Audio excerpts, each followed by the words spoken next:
अच्छा बिस्मिल्लाह करते हैं। थर्मोकेमिस्ट्री।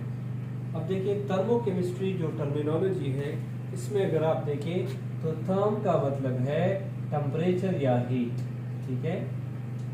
और केमिस्ट्री में कि इसमें हम ऐसी चीजें स्टडी करेंगे, ऐसे सिस्टम स्टडी करेंगे, ऐसे केमिकल रिएक्शन स्टडी करेंगे जिनके दौरान हीट ट्रांसफर प्रोसेसेस हो, जिसके दौरान हीट ट्रांसफर प्रोसेसेस हो, तो ऐसी केमिस्ट्री के ब्रांच को हम थर्मोकेमिस्ट्री कहते हैं। यानी हम यहाँ पे केमिकल रिएक्शन के दौरान जो हीट एब्जॉर्ब होगा या हीट रिलीज होगा, तो इस हीट इफेक्ट को हम स्टडी करेंगे। इसके लिए पहले हमें कुछ बुनियादी टर्म्स चाहिए, बुनियादी टर्मिनोलॉजीज चाहिए।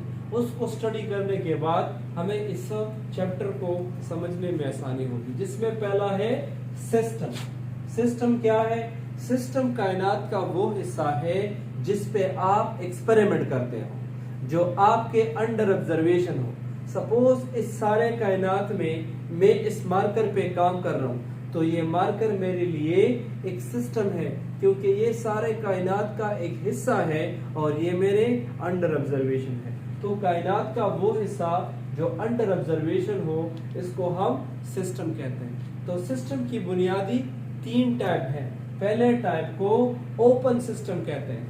ओपन सिस्टम ऐसे सिस्टम को कहते हैं जो एनर्जी और मैटर दोनों को एक्सचेंज करता है। एनर्जी एब्जॉर्ब कर सकता है, एनर्जी रिलीज कर सकता है, मैटर अंदर लेता है और मैटर को बाहर रिलीज भी करता है। क्लोज सिस्टम वो है जो कि मैटर की एक्सचेंज नहीं कर सकता मगर एनर्जी की एक्सचेंज कर सकता है। और थर्ड आइसोलेटेड सिस्टम है।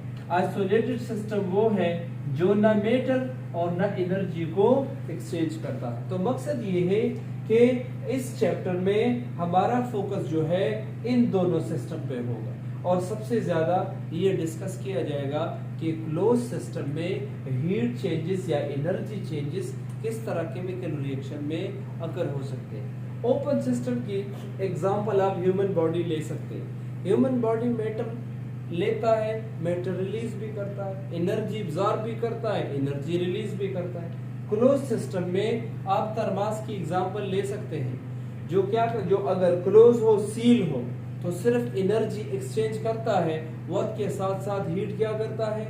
एक्सचेंज करता है। या अगर आपके पास कोई कंटेनर है, कोई सिलेंडर है फिक्स, इसमें एक लिक्विड है, आपने गर्म किया है, तो मैटर बाहर नहीं जाता लेकिन जो हीट एब्जॉर्ब है वो जा सकता है। थर्ड आइसोलेटेड सिस्टम जो है, अब जो थर्मास की मैंने एग्जांपल ली, इसको आइसोलेटेड सिस्टम में कंसिडर किया जाता है, क्योंकि थर्मास जो है किसी टाइम के लिए अगर आपने गर्म चाय रखनी है, उसे ज्यादा अरसे के लिए गर्म रख सकता है, क्योंकि बाहर इसका सराउंडिंग के साथ ज्यादा ताल्लुक नहीं होता। तो ऐसा सिस्टम जो बाहर सराउंडिंग के साथ इंटरेक्ट नहीं करता, ऐसे सिस्टम को आइसोलेटेड सिस्टम कहते हैं। मगर परफेक्ट आइसोलेटेड सिस्टम इस कायनात में मौजूद नहीं है। सेकंड है सराउंडिंग। सराउंडिंग किसको कहते हैं? मैं सपोज करता हूँ ये एक कमरा है और इसके अंदर मैं एक्सपेरिमेंट करता हूँ, तो ये कमरा मेरे लिए सिस्टम है। अब इस कमरे से बाहर जो भी एरिया है उसे आप क्या कहते हैं? सराउंडिंग। यानी सिस्टम के बाहर जो भी इलाका है दैट इज कॉल्ड सराउंडिंग। अब देखिए, सिस्टम जिसके अंदर हम एक्सपेरिमेंट करते हो, सराउंडिंग जो इसके बाहर का इलाका हो। हमेशा याद रखिएगा, सिस्टम और सराउंडिंग को सेपरेट करने के लिए हमें बाउंड्री चाहिए। तो ऐसा इंटरफेस, ऐसा बैरियर, ऐसा रुकावट जो सिस्टम और सराउंडिंग को एक दूसरे से सेपरेट करते हैं, उसे हम बाउंड्री कहते हैं। तो बाउंड्री जो है फिजिकल भी हो सकती है और बाउंड्री हाइपोथेटिकल भी हो सकती है। इस चैप्टर में हम कुछ ऐसे रिएक्शन भी पढ़ेंगे जहां पे सॉलिड बाउंड्री नहीं होगी, कोई और ऐसा इंटरफेस होगा जो हाइपोथेटिकल ख्याली होगा, जिसे हम बाउंड्री कंसिडर करेंगे। अच्छा, नेक्स्ट है फंक्शन। अब देखिए फंक्शन केमिस्ट्री में क्या है। जब आप किसी सिस्टम को इनपुट देते हैं, क्या देते हैं? इनपुट देते हैं, और वो सिस्टम आपको आउटपुट देता है। क्या देता है? आउटपुट देता है। सपोज करें आपके पास एक बीकर है और इस बीकर में आप सपोज करें आपने आइस रखा है। क्या रखा है? आइस रखा है, बर्फ का एक टुकड़ा रखा है। आप जब इनपुट में हीट देते हैं तो ये आपको आउटपुट क्या देगा? इस सॉलिड को ये लिक्विड में कन्वर्ट करेगा, इस आइस से लिक्विड बनेगा। तो फंक्शन वो इस्तिलाह है कि जिसे आप कोई इनपुट दे दे और वो आपको क्या दे दे? वो आपको आउटपुट दे दे, इसे फंक्शन कहते हैं। अब इसमें ये हमारे लिए एज अ फंक्शन काम कर रहा है। इसको हम इनपुट देते हैं और ये सिस्टम हमें क्या देता है? आउटपुट देता है। तो ये जो फंक्शंस है ये दो किस्म के हैं। पहले फंक्शन को स्टेट फंक्शन कहते हैं और दूसरे को पाथ फंक्शन कहते हैं। स्टेट फंक्शन से मुराद ऐसा फंक्शन जो सिर्फ इनिशियल और फाइनल वैल्यूज पे डिपेंड करता है। किस पे डिपेंड करता है? इनिशियल वैल्यू और फाइनल वैल्यू पे डिपेंड करता है। ऐसे फंक्शन को हम स्टेट फंक्शन कहते हैं। जिस तरह टेम्परेचर है, वॉल्यूम है और मास है, किस तरह से अभी आपको समझ आ जाएगा। ये सपोज आपके पास एक सिलेंडर है और इस सिलेंडर का जो वॉल्यूम है वो 10 लीटर है। तो मैं कह सकता हूं कि V1 हमारे पास 10 लीटर है। मैं अगर इनपुट देता हूं प्रेशर का तो इसका वॉल्यूम कम हो जाएगा। इसका वॉल्यूम अगर कम होके 2 लीटर हो तो मैं कह सकता हूं V2 is equal to 2 litre. अब इसमें चेंज कितना आया है? तो ये चेंज हम ऐसे मालूम करेंगे, delta V is equal to 10 - 2। तो ये चेंज कितना आया है? 10 लीटर। तो ऐसा फंक्शन जिसे हम फाइनल और इनिशियल उससे मालूम करते हैं, यानी उसकी पहली और आखिरी वैल्यू से हम मालूम करते हैं, ऐसे हम स्टेट फंक्शन कहते हैं। तो स्टेट फंक्शन को हमेशा पहली और आखिरी वैल्यू से हम मालूम करते हैं। मास एक स्टेट फंक्शन है। क्यों?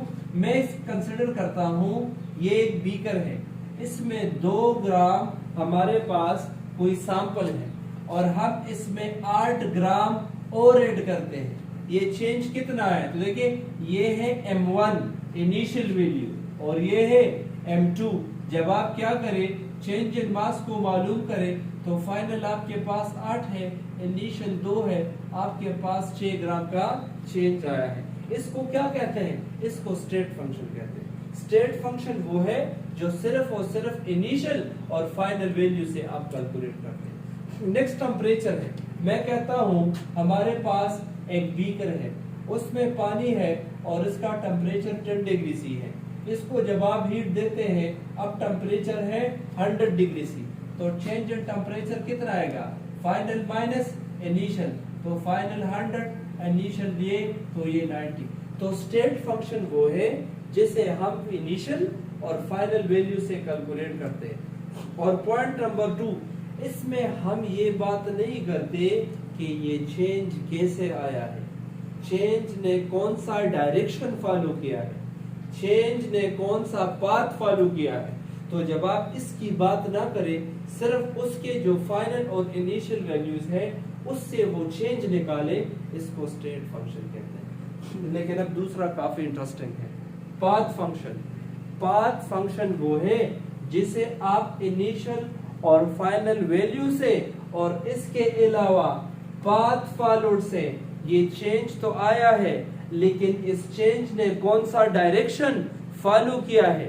ये चेंज तो आया है, इसने कौन सा पाथ फॉलो किया है। ये चेंज तो आया है, लेकिन इसकी पार्टिकुलर डायरेक्शन क्या है, इसको हम कहते हैं पाथ फंक्शन। तो आपके पास ओवरऑल 2 पाथ फंक्शन है और ये अक्सर बंदा भूल जाता है, तो इसके लिए शॉर्टकट है होमवर्क, HW, हीट और वर्क डन। ये दोनों पाथ फंक्शंस हैं।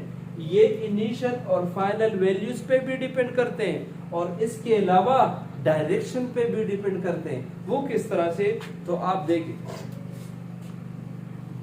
आप कंसिडर करें कि ये आपके पास एक सिस्टम है और इस सिस्टम पे 2 तरह के काम हो सकते हैं। एक काम वो है जब आप इसके ऊपर से वर्क डन करें, ऊपर से फोर्स अप्लाई करें, तो ये नीचे आ जाएगा, क्योंकि जब आप ऊपर से इसको दबाएंगे आप ऊपर से वर्क डन करते हो। और एक ये है कि इसके अंदर मॉलिक्यूल्स है, आप नीचे से हीट देते हैं, हीट देते हैं, हीट देते हैं, ये सिस्टम हीट एब्जॉर्ब करता है तो काइनेटिक एनर्जी बढ़ती है। काइनेटिक एनर्जी के बढ़ने से कोलिजन बढ़ता है, कोलिजन के बढ़ने से इंटरनल प्रेशर बढ़ता है। तो अब ये पिस्टन ऊपर की तरफ जाएगा, यहाँ भी वर्क डन है और यहाँ भी वर्क डन है, मगर दोनों का डायरेक्शन डिफरेंट है। ये जो वर्क डन है इसको भी हम इनिशियल और फाइनल वैल्यू से मालूम करेंगे, और यहाँ भी इसको हम इनिशियल और फाइनल वैल्यू से मालूम करेंगे, लेकिन इसके साथ तो डायरेक्शन भी है। तो देखिए वर्क इस तरह से पाथ फंक्शन है, क्योंकि वो डायरेक्शन पे डिपेंड करता है कि ये वर्क डन आप सिस्टम पे करते हो या सिस्टम ये खुद ही करता है। मकसद ये है, इस तरह हीट भी है, हीट भी आपके पास पाथ को फॉलो करता है। मैं कहता हूं ये मेरे पास एक सिस्टम है और ये सिस्टम यहां से हीट जनरेट करके यहां तक लेकर आता है, तो ऐसा भी पॉसिबल है कि यह हीट डायरेक्टली यहां से यहां तक आए, पाथ ए को फॉलो करे। लेकिन ऐसे भी हो सकता है कि ये हीट ऐसे आए और यहां तक पहुंच जाए, तो पार्ट बी को भी फॉलो कर सकता है। और ये जो हीट है ये यहां से यहां तक आ सकता है और पार्ट सी को भी फॉलो कर सकता है। तो देखिए हीट को जब हम कैलकुलेट करेंगे तो फाइनल माइनस इनिशियल वैल्यू से भी और इसके साथ साथ डायरेक्शन से भी हम इसको स्टडी करेंगे। अब इस पे मैंने डिटेल वीडियो अपलोड की है, वो आप देख लें कि किस तरह वर्क डन और हीट पाथ फंक्शंस है, तो उस पे मैंने डिटेल से ये एक्सप्लेन किया है। यहाँ हम सिर्फ एग्जांपल पॉइंट ऑफ व्यू से पढ़ते हैं कि ये पाथ, क्योंकि ये टर्मिनोलॉजी है, उधर मैंने ये एलाबोरेट करवाया। नेक्स्ट आपके पास है वर्क डन, काम करना। तो काम आप दो तरीकों से कर सकते हैं। पहला, जब आप सिस्टम को ऊपर से दबाते हैं, यानी आप सिस्टम को दबाते हैं, यानी आप सिस्टम पे काम करते हैं, तो इसको कहते हैं work done on the system. इसको जब अभी हम कुछ मैथमेटिकल इक्वेशन बनाएंगे, उन इक्वेशन में इस वर्क डन को पॉजिटिव माना जाता है। क्या माना जाता है? पॉजिटिव। जब आप सिस्टम पे वर्क करते हैं इसको पॉजिटिव माना जाता है। लेकिन जब सिस्टम की इंटरनल एनर्जी बढ़ती है और सिस्टम खुद वर्क डन करता है तो इसको नेगेटिव माना जाता है। अब देखिए वर्क डन इसको क्यों बोला जाता है? क्योंकि वर्क डन बराबर है फोर्स इनटू डिस्टेंस कवर्ड। तो आप ऊपर से जब इसको दबाते हैं फोर्स अप्लाई करते हैं और ये यहाँ से यहाँ तक क्या करता है? डिस्टेंस कवर करता है। और यही भी है, यहाँ सिस्टम खुद अंदर से फोर्स अप्लाई करता है और इसको ऊपर लेकर जाता है तो डिस्टेंस कवर करता है। तो जब सिस्टम काम करेगा उसे हम नेगेटिव में कंसिडर करेंगे, जब हम सिस्टम पे काम करेंगे इसे हम पॉजिटिव में कंसिडर करेंगे। अब नेक्स्ट है इंटरनल एनर्जी। अब जरा यहाँ देखिए, यही बीकर है और इसमें ये मॉलिक्यूल है, तो मॉलिक्यूल के अंदर ये इसको अट्रैक्ट करता है, सपोज ये इसको अट्रैक्ट करता है, ये इसको अट्रैक्ट करता है।